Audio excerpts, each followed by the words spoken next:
Deuxième lettre à Timothée. Introduction.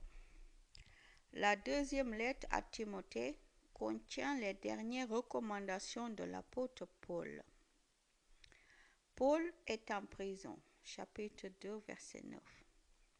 Il est abandonné par beaucoup, chapitre 1, verset 15, chapitre 4, verset 10 à 16. Il sait qu'il va bientôt mourir, chapitre 4, verset 6. Il dit adieu à Timothée, son compagnon de travail qu'il aime comme son fils. La lettre rappelle la vie de Paul, son travail comme apôtre, son enseignement, ses souffrances à cause de la bonne nouvelle. L'auteur donne des conseils à Timothée.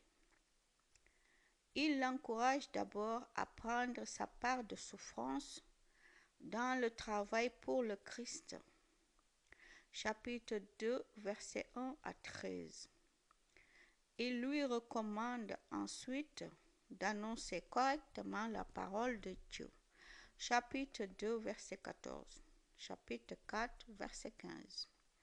Pour cela, Timothée doit éviter les querelles de mots, tourner le dos à ceux qui commettent des erreurs, imiter la conduite de Paul.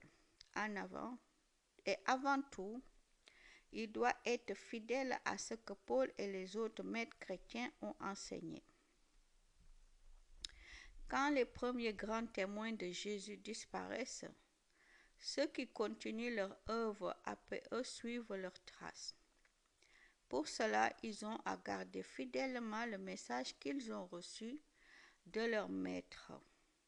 Ils doivent aussi lire les livres saints. À l'époque où les lettres à Timothée sont écrites, ces livres sont ceux de l'Ancien Testament et peut-être déjà certains écrits du Nouveau Testament. Tous ces textes sont utiles pour enseigner la vérité, pour persuader, pour corriger les erreurs, pour former à une vie juste. Chapitre 3, verset 16. Amen.